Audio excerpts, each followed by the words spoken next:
Hey, Teen Summers Tribe, good to be back with you, Jim and Jamie. And as you just heard, Cecilia we're excited to have you here. Celia. Celia, as I Good pronounce thing it you wrong. clarified. Well, we were talking before about a lot deeper things than just our names. So Mhm. it's good to have you here, Celia. Welcome. Thank you. It's wonderful to be here connecting with you and your people. Yeah. Yeah. Well, I think we dive right up into the deep end.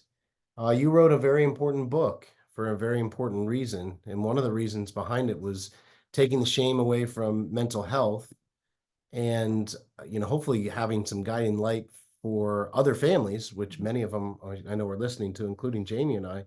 But you've overcome a big challenge of having three suicide attempts with your daughter, who now has helped you write this book, correct? Well, it's an interesting word like overcome Okay.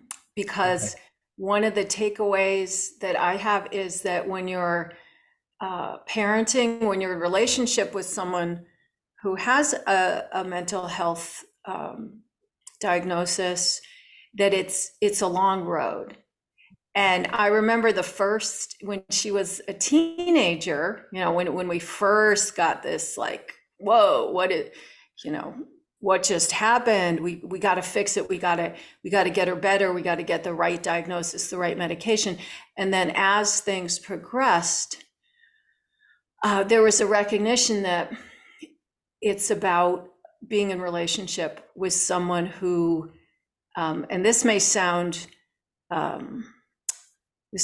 really difficult. And it is really difficult. It's being in a relationship with someone who I have absolutely no control over. And Mhm. even as they're my child, they're someone I care about so deeply, but I can't, I can't change the her mood. I have no power over the cells in her body. Because if I could, I would make her happy. I would make her joyful. I'd make her complete. So it was learning, and it actually became like my path, like a spiritual practice of like, how do I show up for myself in this really tough situation? And at the first on her first attempt, my son also had an injury. He had a concussion that wasn't resolving. So he was out of school for 3 months. We didn't even, we were thinking he had a traumatic brain injury. My daughter was in a hospital in an adolescent psych ward. Um, I was like, what just happened to my life? Wow. And So and it you was really learning how to be with so much uncertainty, with a lot of compassion for me, that it was not going to be just like, we're going to get over this bump and everything will be great. Yeah, and now Celia, we've had a similar path in that in the last year we had a son with a traumatic brain injury from a car accident. We had someone struggling with mental health, to the point of we had some big talks on life and harming others, just things in which he was afraid of within himself. So struggling with some of this mental health stuff. And then our daughter had a seizure in which she stopped breathing, and so three in the same year. And the amount in which you say our children, as I dropped my pen, our children are separate from us, like they don't belong to us, their illness is separate from my health, like all of these things that you have to realize in that, like, I can't control this situation. Like, I can love them, I can facilitate. I can't control when X, Y, and Z is going to happen. And I also can't feel guilty that I can't control it or that it happens. And I know you talk about this, like, is it societal, cultural shame, in which, for us, we feel a bit heavy thinking, wow, we've got this podcast, we're revered as like parenting, whatever. And we had three children, like literally three children we could have lost last year, like all of which were like very close to losing. And it wasn't that we did anything wrong. It was that we're all on this path of learning and growing, and these children are separate people from us. Just talk a little bit about how we balance carrying the outward view and our inward view. I mean, it is a lot. Yeah, yeah. And I just, hearing what's been going on in your lives, I just really want to offer you that space of care for yourself and acknowledge what you've been carrying, what you've been going through. Because every parent who goes through that, we carry so much, and it's really hard. I found, for me personally, I couldn't talk about it when it was going on. Also because my daughter was young, when she was 15, and I didn't want this to follow her, to be like a stigma. Oh, we can't trust her. She's going to go into that place, like, who wants a babysitter who's suicidal, really, uh, really basic things like that. And then just knowing that our hearts are breaking because we can't control these beings. And one thing that really helped support me was I'm a Buddhist, and the way I perceive Buddhism is that it's really a path of understanding more than a religious sect. This is really about practicing with what gives me clarity. So learning that, that everything's impermanent, that I'm here with these children who I love, and they're not mine to manipulate and control. And honestly, I can't. And experiencing that frustration of, when I try to do it, it's not going to have the outcome that I want. And actually, the more I try to fix things, the more I push, the more I think I know, it has the opposite effect. And there is that vulnerability you're talking about, where if I'm talking to other parents, and coming across as this like parenting expert, I say this a lot. I say, I'm an expert on myself. I'm not an expert on because we each bring this lineage with us, things we can't see. I can't see the history of my child's biology. I can't see everything that made me. I can't see everything that made her. So I just don't know. And I can do the best I can in this moment of caring for myself, so I can care for her. And I think that's one of the biggest takeaways for me, was the agency, that idea that what I do actually matters, even if it's not technically, fixing my kid. Even if I can't get in there and I want to get this medication, and then they're healed. So what is and I want to go back to the Buddhist part, because I had a pretty interesting part of my life with a journey on that. As we have joked, well, good thing we have a family podcast that says our best advice to you is no family's perfect, because we continue to prove that year after year. It seems like, oh man, no, God, and it just doesn't stop, it seems like, which we've kind of become resolved with. But I think, like, you hit on an important part where I think there's been a blessing or a gift that we've now, we've talked openly about our challenges for a number of years. And I think that's why people listen to us. And it sounds like you do the same. And luckily, we have the permission of our children, which was really important to Jamie and I. But seeing that, you've gone on this journey, not only with your daughter, but you've actually worked in the mental health facilities for, teenagers struggling with this. There's a lot of people that they feel forced to silence, for their own pride, for the protection of their children. What advice would you give to those parents? Because there's probably a lot listening right now. Yeah, there's such a, oh, what did I do wrong? That's like, how did I screw up my kid, right? I'll keep it PG in that. No worries. Okay, and because because we are connected. And this is a word my teacher used to use, we inter-are with our kids. But I can't control, I mean, I have an effect, but I don't create everything that's coming from my children.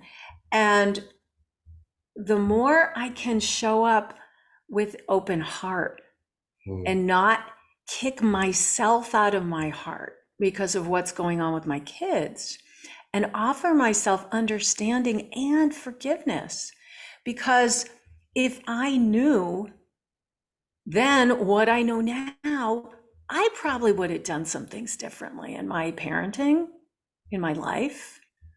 Of course, but it's the forgiveness for not knowing what I didn't know.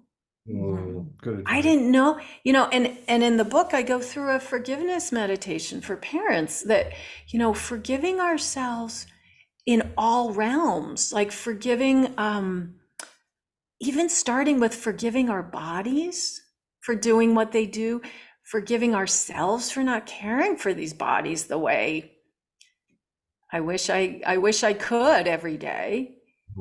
And then, for the same forgiveness we'd offer somebody else. Can I see myself as someone who, for whatever reason, for reasons I can't even see, that I'm still worthy of my own love and my own support. And when I forgive myself, I actually move into a space where I can try. Because when we don't forgive, when I relegate myself, I'm bad, I'm a rotten parent, I'm this, I'm that. When I keep myself in that real prison of judgment and perfection, all there is shame. I keep myself in shame. But when it's like, this is happening, this is hard, and I'm still worthy just because I'm here. I'm still worthy of my own love and care. It's powerful.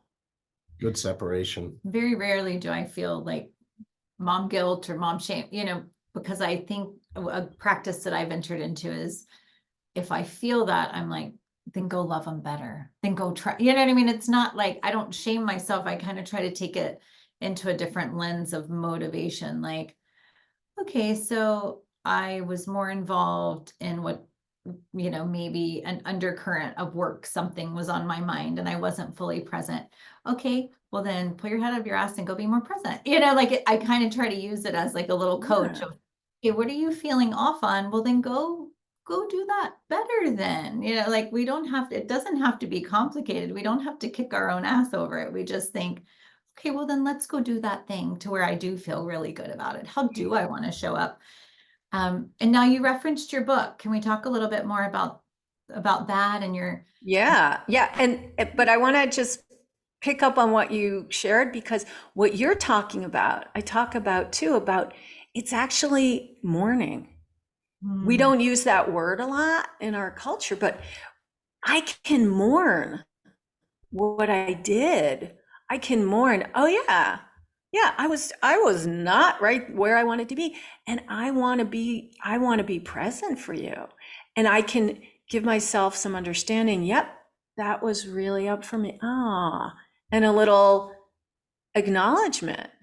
And when we take time to mourn what we did that wasn't in alignment with our values, with who we want to really show up as, then we make space, exactly like what you were saying. Then I can make space for what I do value, what I do want to do.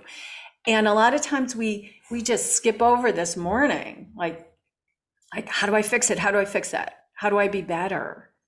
And it's like that tenderness, like, oh, yeah, I didn't do it. So that's an important piece too in forgiveness, is letting ourselves mourn. I think that's great. And I think too, one thing Jim's really good at is apologizing. And I think because I have to do it a lot. No, You've trained him well. But to take that moment of mourning and be like, this kind of hurts, and it's a little bit, instead of calling it guilt or shame, it really is. It's like a little bit of a pain because you missed out on it being different, right?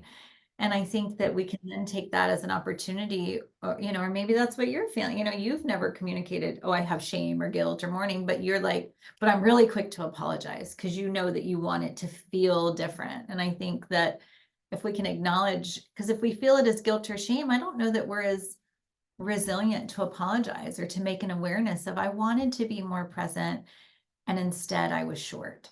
I told you we would go play and I didn't make the space. You know, it's just a nice opportunity to feel it within yourself, but then also communicate. And I think that's something that's a practice as well. Well, I want to, oh, go ahead. Go ahead. Celia. Yeah, well, it's also that you, what that shows is that you care about the relationship.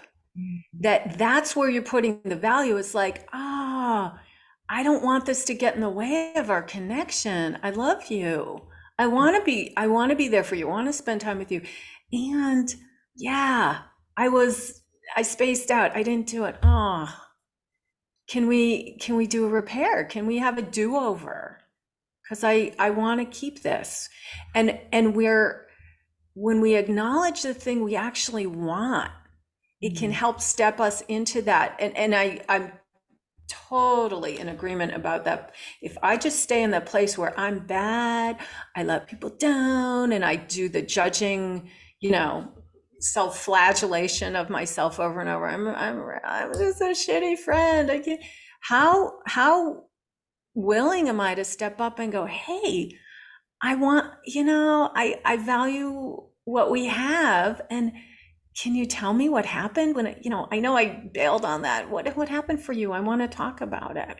Where they've actually done studies about this, that people who do forgive, who do the mourning, who do the repair, are so much more willing to try. They have better relationships.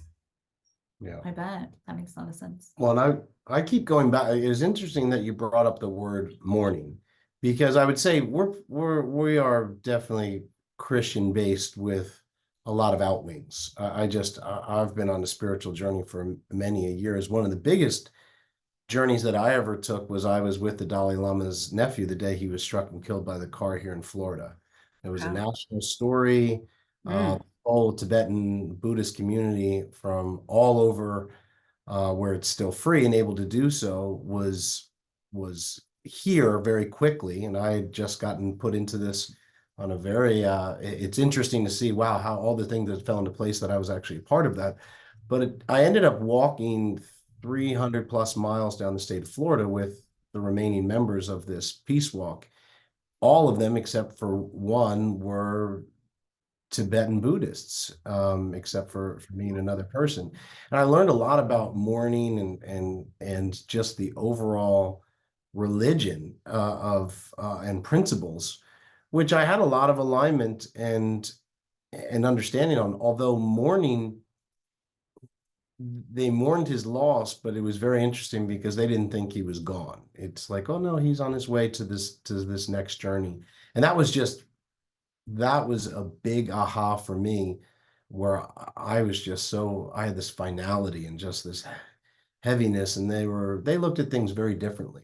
And I wonder, how has that given you a certain comfort or a different outlook when you're dealing with these troubled teens, or even with your daughter? Like is it a detachment or a celebration? Not I'm a trying to think of. detachment, just a different 20,000 foot view of what you're looking at.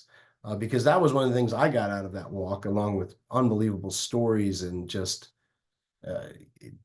ahas, as you can imagine, in a situation like that. But it was my first deep exposure to Tibetan Buddhism, and it definitely gave me some new principles that continue in my life every day.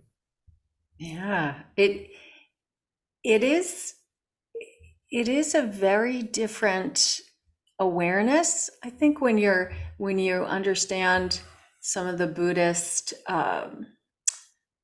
wisdom, that things can feel a little lighter.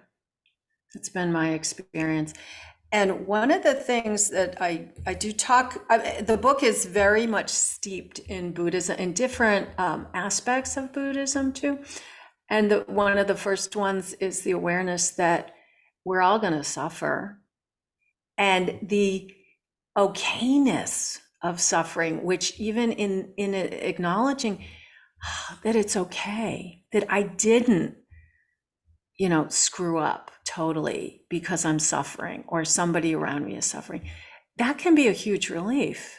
Yeah. Because the very fact, it's a path where the first noble truth is suffering exists. Mm. It's like, okay, and it exists in many forms. And it's like, how do I show up with suffering? That's the big question. How am I going to show up with this? And then the second noble truth is there are causes, there are reasons. And that kind of leads us into this idea of karma or kama. And that has kind of a, in our modern culture, it's like, oh, you did something wrong to somebody, you told a lie, you're not going to get a parking space. Like we are kind of in the this for that moment. But the thing with karma is it's stuff we can't even see. We talk about generational trauma. That's karma. It's like, this is a result. It's that happens because this happened. We look at, we live in a country where we're seeing racial karma. We're seeing, it's not like this came from nowhere. That we're having these reckonings, we're having this like waking up. Everything comes from somewhere. So, but we can't see it all because of who I am, where I'm born. But it takes into account what happened to our parents. How were our parents parented? What's going on societally, culturally? Who do we surround ourselves with? What are the beliefs that are steeped in us? What are the genetic karma in my body? How do I respond to it all? And we know it all keeps changing. Everything keeps changing. So it's like one of the common analogies is like surfing. Although I don't surf, I don't know what to, or We surf, so you surf. So it's like when you try to balance, you can't just stand right there and go, I'm going to be a rock, because if you stand like a rock, you will fall. I know enough about surfing to know that you will totally fall over because nothing else is solid. So learning how to be in this constantly changing world where I'm made of constant, like my body keeps constantly clearly, I did not wake up with gray hair, 35 years ago. I've earned this. So we know we're in these bodies that keep changing. We're in this life that keeps changing. The people around us, that it's all moving. How do I show up being balanced, knowing I'm going to get here? I'll give you, there's this part of understanding it's that the Buddha gave, and this was 2,400 years ago.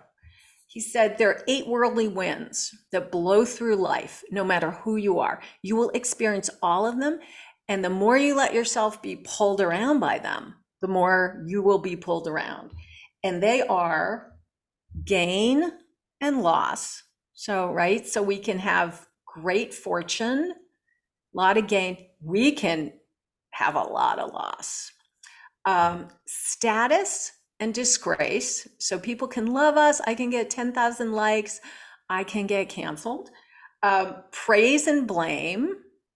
I can do the same exact thing. Someone will praise me. Someone will blame me. And pleasure and pain. Hello, we live in a body. Yeah. We know pleasure, we know pain. And we just want half of those things. We want I just want the gain, the status, the praise, and the pleasure. If I get any of the other stuff, I'm doing it wrong. I didn't figure it out. So for me, it's such a relief having this understanding that really sucky things will happen. Really uncontrollable things will happen in my life because I'm not in control of I can't control the past. I can't control the future. I can't control your or my kids. their pasts and futures either. So let So me it gives me a lot more relief. well, let me ask you this, because this is an interesting thing that I remember reading. It might have been in The Art of Happiness by the Dalai Lama or something, that suffering is a part of our life. And we've always said, I don't want to take away all suffering from my children, which might sound cruel, but man, that's some of my suffering has forged my character, my purpose, my strongest relationships, and meaning. But I remember something about the Dalai Lama saying that needless suffering, though, is it was either inappropriate or absurd. And so, how do you help with parents? Because we're getting for what you went through with your daughter, or things we've gone through in our own family, or people who are listening to this. How do we start to say, okay, there's going to be suffering, but also we want to identify the needless suffering? Like, how do we help, form that line, Celia? Because that's always stuck with me. That was one of the biggest lessons. I said suffering is going to be a part, but why would you be a part of needless suffering? How do we identify those lines? Yeah, I think when we disavow I mean, I think we can do a lot of things around suffering. And one of the lessons is it's called a second arrow, right? So we have suffering. So say suffering, and the Buddha gave this image of like an arrow in me, right? It can be something that's going on with my kids. It can be something that's going on with my own body, my life, my business, whatever, right? So it's like there's a pain in me. There's pain. So when I live in the world of why is this happening? What did I do? When I do judgment and blame and all those other things, those are like so many more arrows, second, third, fourth, fifth. I can shoot 100 arrows into me instead of going to that. This feels so bad. This is real. Like being with suffering is one thing. Then it's all the stuff I'm adding. I shouldn't have. Why? This is unfair. Yeah, How did we get here? Who's responsible for this? We get caught. We oftentimes we mistake that idea of like, we think right and wrong is the same thing as justice, and or good and bad. Like I'm caught in qualifying it as bad. Oh, it's so bad. It's so terrible. It's so wrong. So that's the unnecessary suffering that we acknowledge. And I also don't want people to feel bad for doing this, because we do it. It's natural. And I like this kind of visualization. It's like wherever I am on this suffering journey, if I'm at the first arrow or I've added like all these other arrows, I'm dancing around with, I'm really angry at my great aunt who had diabetes, because now my kid has diabetes or whatever. I'm really there. I just start where I am. It's like if I want to take off my undershirt and I'm wearing layers and layers and I have a big coat on and hat, I can't just go and take off my undershirt. I have to start where I am. I have to take off my hat. I have to be with that suffering. Oh, I want to figure this out so badly. Oh, I want to blame somebody. It's okay. It's okay to want to blame somebody. That's asking for my care. It's meeting myself with compassion wherever I am. It's not that I go, oh, I'm being such an idiot because I'm caught in this. I should be a better person. No, I totally want to blame. I want this to be over. I want this to be done. It's okay. Yep. It's okay to want that. Now, Celia, you started your process and your path in the book because of beginning at a place that wasn't here. We usually teach from our wounds, not just from our beautiful downloads from spirit, right?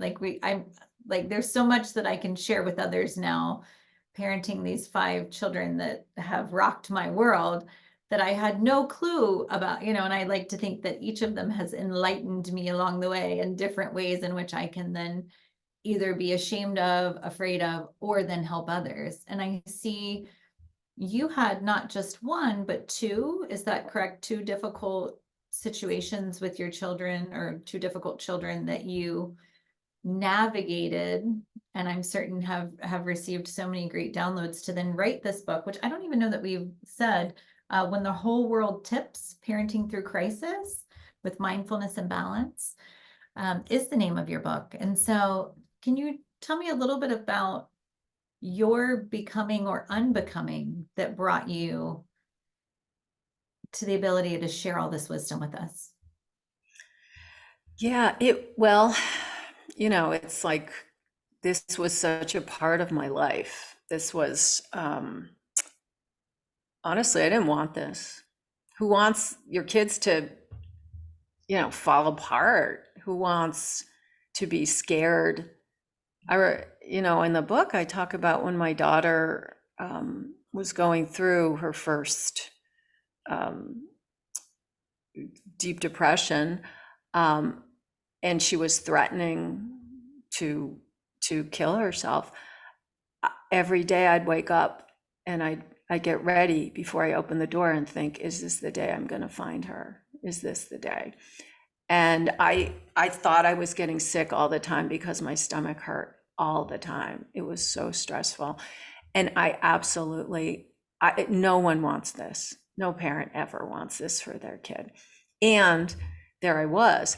And I had been practicing in this Buddhist tradition for probably more than a dozen years. And my son was also going through his, he had a soccer ball hit him in the head and had this mysterious injury where his concussion wasn't resolving, his eyes weren't tracking together. So we were wondering, is he going to miss the year of school? Is he going to need a special school? What's going on with him? And it felt like my whole life, like I didn't have a life. I was so afraid. I was so scared. And what I learned was that I needed to mourn. I needed to really show up for my own sadness and my own fear and accompany myself in that. And that was the only way I could be there for my kids, was to give myself, I would give myself time to cry. I would just cry in the car. I remember I would just stop in parking lots and just sob, because I needed to be able to accompany myself in the pain. And then when I had cared for that, it doesn't mean I stayed there. I think that's the real learning piece too, was what can I offer my kids? So this is what is called agency. How do I want to show up for me and for them? And it was like, and I kept, and I'd even write this, I'd write down my intention. I'd write it on my arm, because I can't just get a tattoo, because I would have like 1,000 tattoos, because every day things change. It was, may I be a presence of care for myself and others at every moment. So it was paying attention.